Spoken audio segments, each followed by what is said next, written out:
what's your views on IVF? It's one of the biggest scams. It's a really big scam. 80% of IVF never doesn't work. 80%? 80 my estimation, 80%. 80% maybe on first try. That might drop to 60 or 50 on second try, maybe third try, but for the most part, it does not work. And the 80%, that's conservative. It's very conservative. It's possibly a lot more than that. Why does it not work? Okay. What's going on? Okay. Why it doesn't work? Yeah. Because a woman's not fertile. Okay. We understand that. That's why they're going for IVF.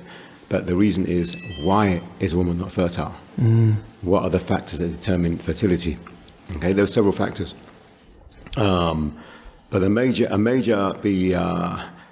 factor of fertility is health, being in a good state of health. Because of the 9 major body systems, the reproductive system is a major one. And if other systems aren't working, that won't work. It won't work properly. So a lot of women go for IVF treatment, and they're in no condition to conceive. Because we see them, they come here, and when we run the test, check their health profile, they're not in any position to conceive. And I think it's quite heartbreaking, really, what the situation. Yeah. Because when they go to these IVF clinics, and I think they're paying at least about 10K for an IVF treatment, then it's a very harrowing experience to have to go through. Yes. They have to have certain injections to shut down the hormone profile. They literally hack into the whole reproductive system using specific drugs.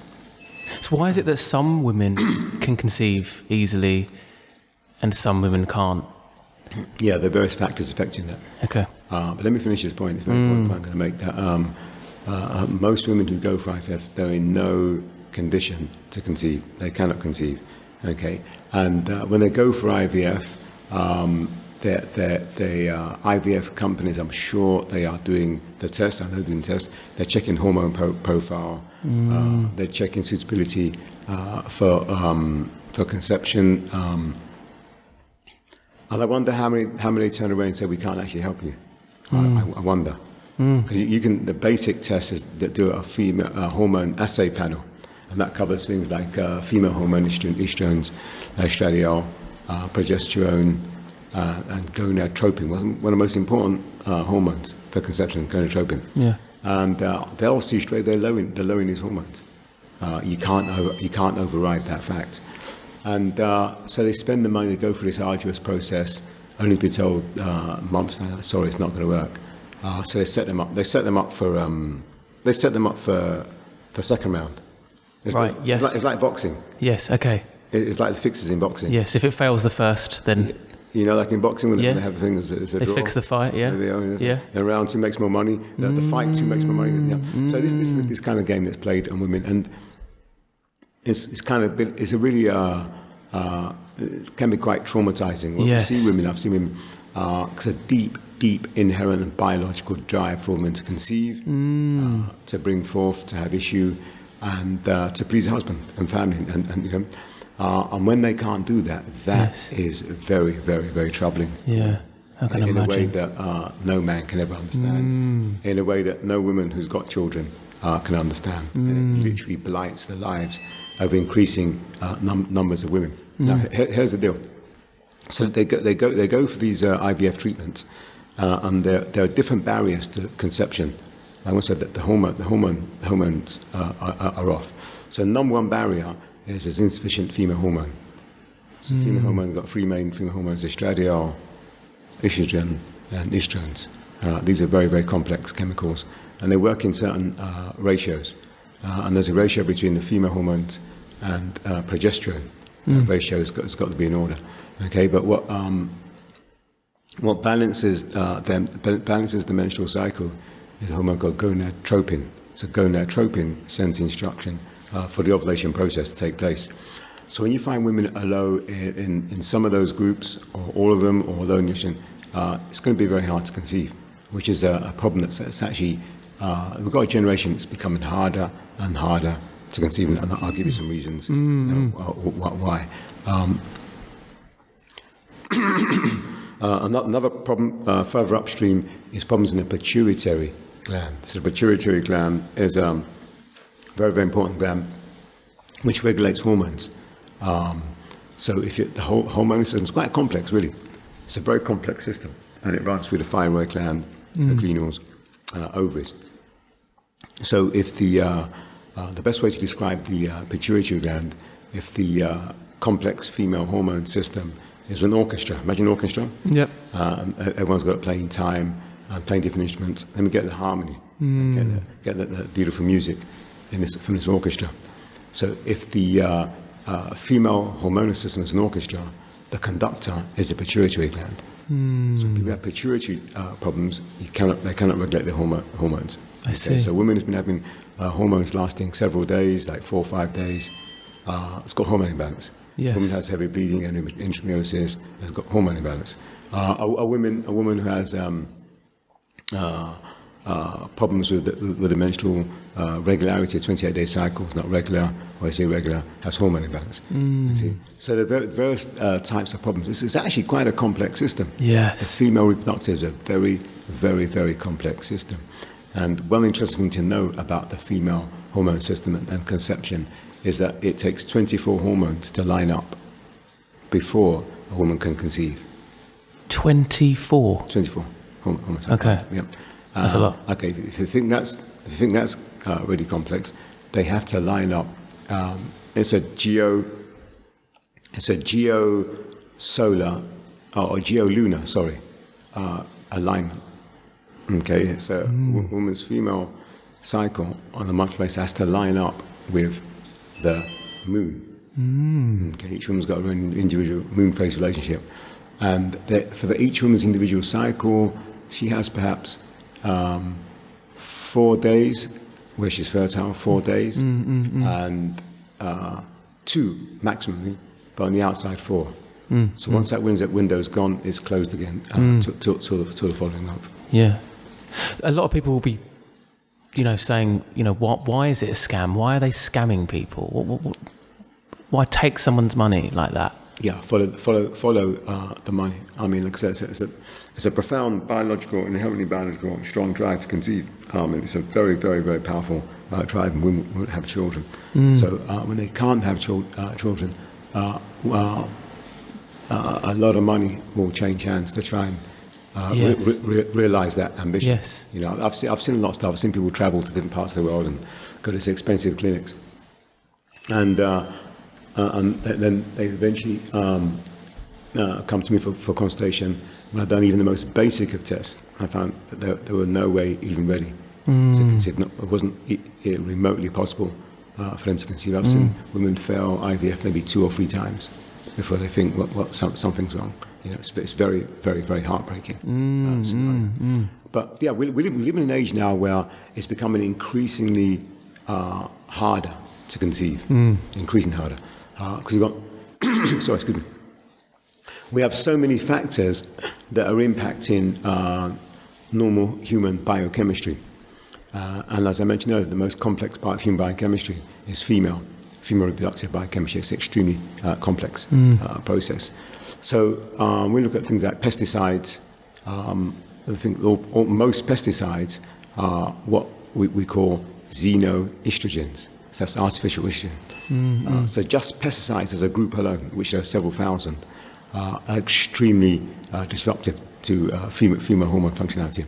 If a woman's got fillings in her mouth, the mercury can create huge problems around the pituitary gland and cause severe hormone disruption. Right. So it's called endocrine disruption. It's the endocrine system. It's the system which releases the hormones via the glands into the body. Yes. I had a client once, and the client was releasing breast milk, but he wasn't pregnant. Right. Wow. Interesting. Yeah. But I didn't know that could happen to men. But he had 11 fillings. Wow. Yeah.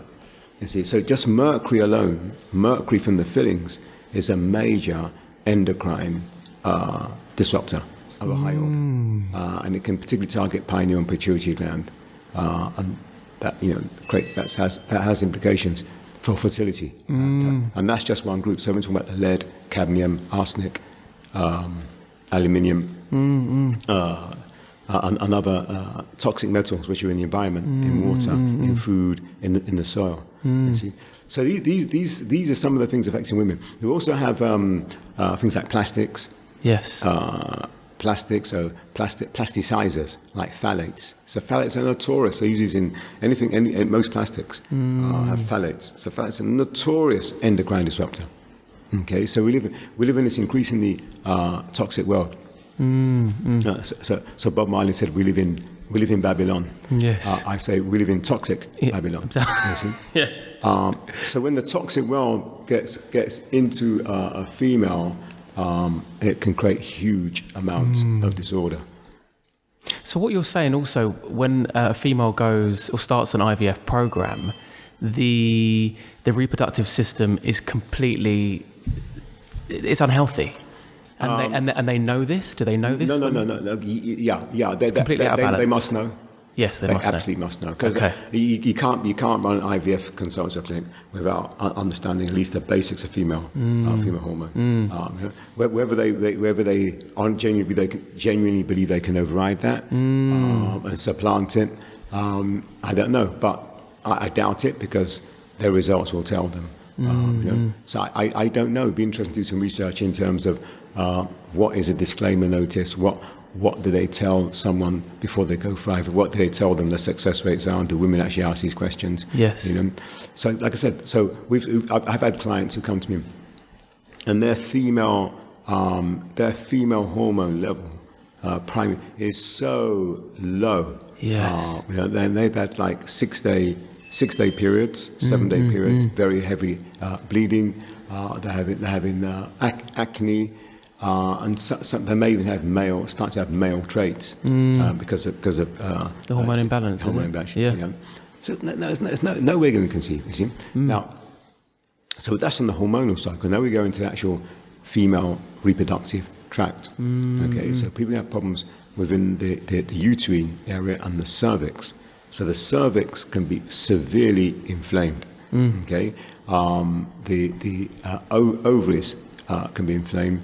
The fallopian tubes can be inflamed and damaged. And again, they can be discharging and be in a very, very diseased state, which is a very, very common situation. So we have to have the physical apparatus working that the ovum, which is the name for an egg, can actually plant and be conceived and grow. But often in infertility, there are physical gynecological problems in the uterine area. Again, we see this a lot, and a lot of that damage is caused by infection. Okay, so a lot of infection. So we have the kind of term STD, sexually transmitted disease. Yes. We have the known ones like chlamydia. But there are other things which are not known, not so well known, that can cause infertility, like papilloma virus, and these can actually cause severe damage on the uterine area. So women have uterine problems that can have that cramping, menstruation. They've got like heavy discharge. They've got different types of bleeding. So the actual physical area is not even ready to hold a fertilized ovum. Yes, yes. So someone's got a hormone problem, disrupted hormone balance, and then physical problems in the reproductive tract. So again, very, very low chance of conception. Yeah. Okay.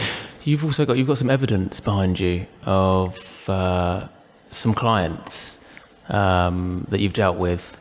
Would you just explain? Yeah. So when I do a consultation, yes, we do a consultation, and very, very quickly we can ascertain a fertility level, and very quickly can ascertain barriers to fertility. Okay. So, for instance, here's a lady here. She was age 40. She's childless, and when we did the first scan here, we see the female hormone level. It's extremely low here. The reference range is 3.2 to 8.8. She's at 3.2. 3.284. So she's below even the basic reference line. It's quite a generous range. Okay. And then she's got severe vaginitis, Okay. which is inflammation of the vaginal tract, Yeah. which is all normally pathogenic cause of that. And then her cervix coefficient is really outranged, so she's got cervix inflammation. You know, and so that was that. So that was basically evidence of, you can see why this particular client was infertile. Yeah. At that time, yes, straight away. The female hormone level is way too low. She won't conceive. Won't conceive for that. Okay. We can see that in just 5 minutes. Interesting. Testing. But we do have a test as well. Yes. Which will show just all batch that one. By the time we've done about 30, 40 tests, Yeah. We can actually see. So this is here. This is her. That was her a few months later, and if you look at the number here, so this is after doing some work on her health. So we didn't actually treat her directly for fertility. Right. Okay. Though we may have used there's specific herbs that are very important for females to use. So we've used some of those herbs, but that wouldn't be the primary thing that we're looking at. We're looking at her overall health. Right. Okay. So looking at health. Looking at vitamin level, nutrient level, looking at the pH of the body, Yes. looking at sleep patterns, radiation exposure, Yes. Looking at her body fat percentages, Yes. looking at how her body was actually working, and looking at correcting any imbalances there. But we spent some time and energy just working on the female reproductive, but that'd be at 20%. But 80% of the work is getting the health in order.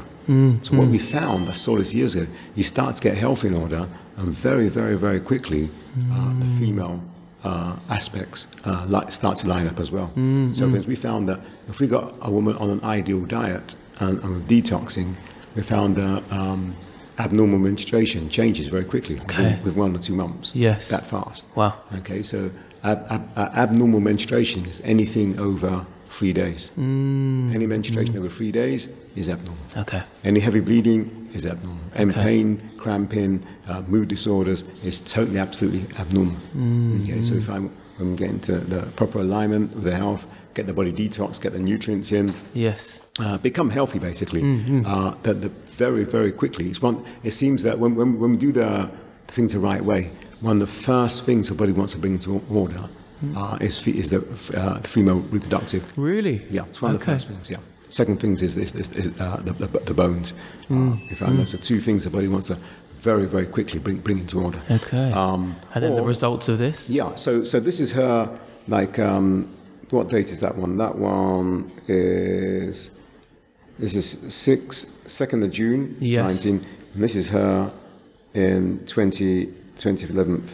And what we see here, I can already see on the arrows there's an improvement. See, like the female hormone level is at the maximum level. She's at 8.5, which is in top, right at the top of the range. Okay.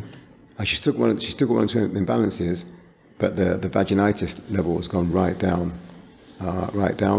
And what was interesting, let me check the gonadotropin, the progesterone here. So progesterone is a very, very important hormone which balances estrogen. Okay. Otherwise, that's too low. We get what's called estrogen imbalance. Okay, so her progesterone here was at 8.476, which is, it's not bad, but it's a little bit low. But today it's real in the range 6 to 12. She's at 12.4.